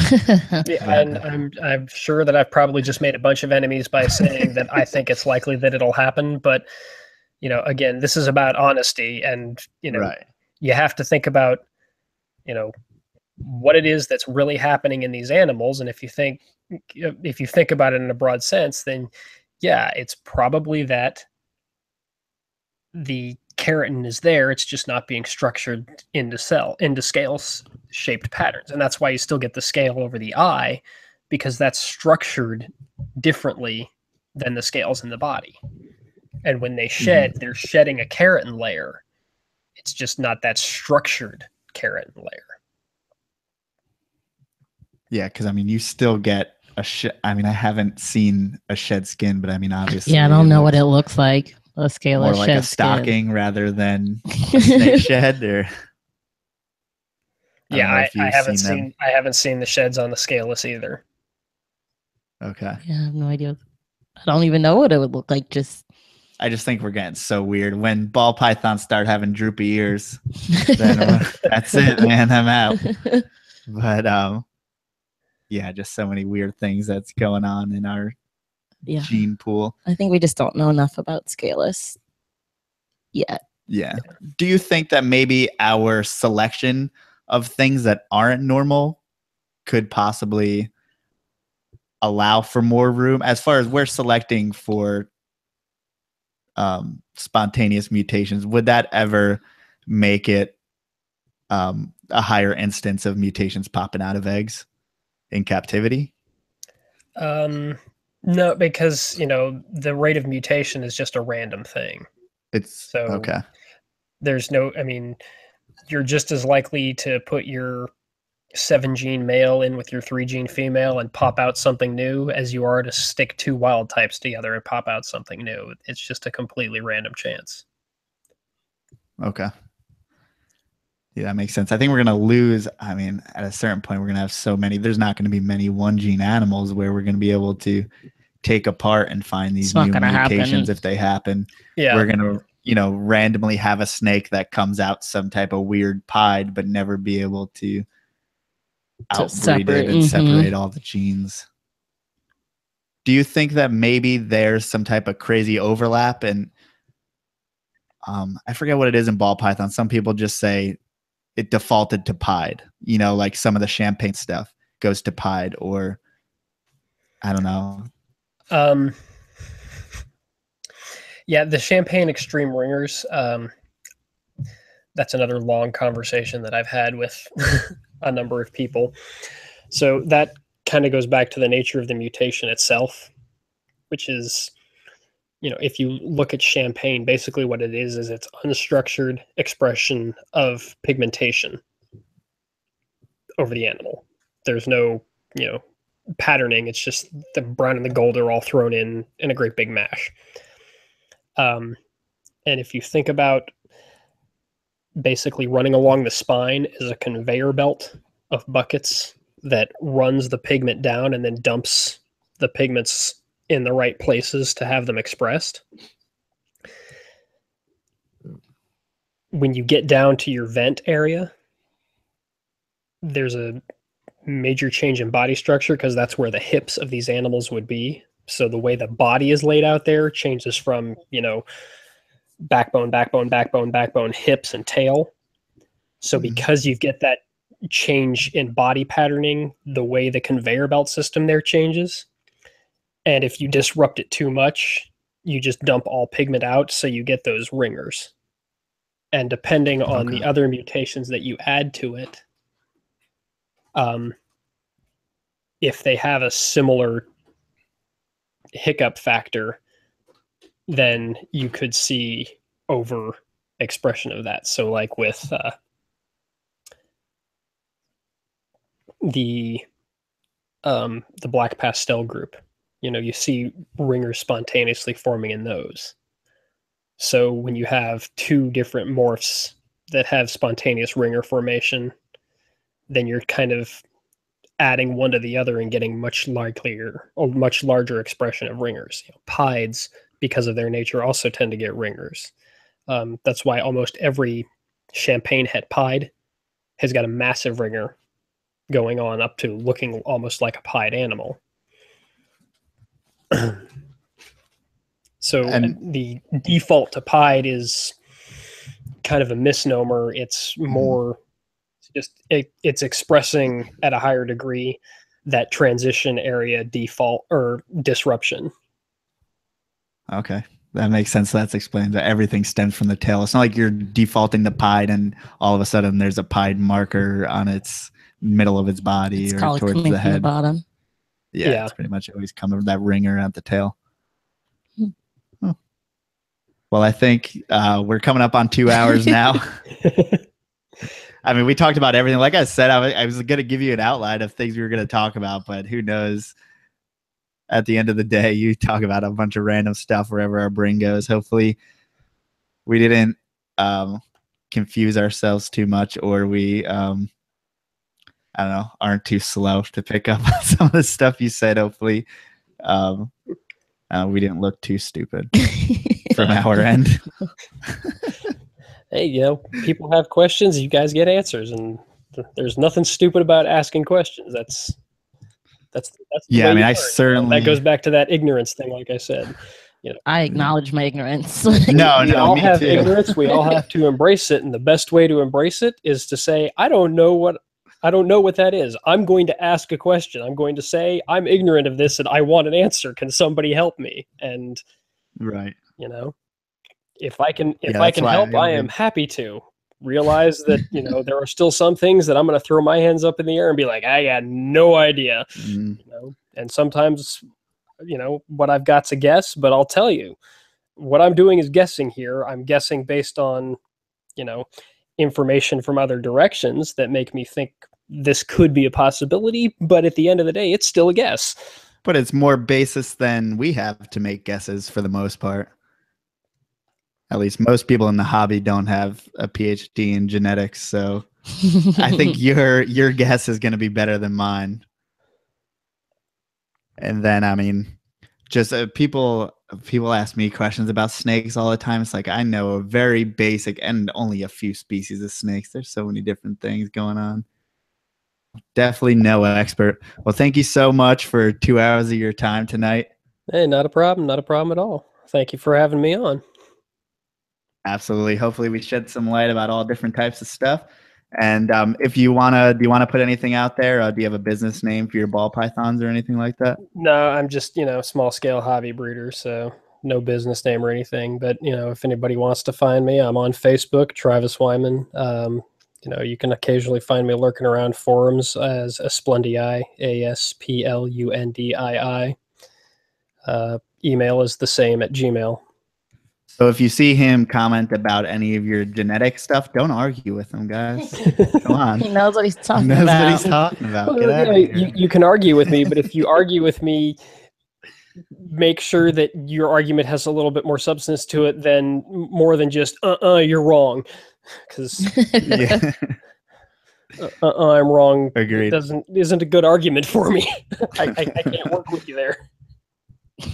Absolutely. Well, you can find us, Port City Pythons, Facebook, Instagram, website. What do you want to say? YouTube, obviously. We're on YouTube. It for you? You got anything? That's all I had. Awesome. Thank you guys so much for watching live, and for anyone listening on the download, we will catch you next week.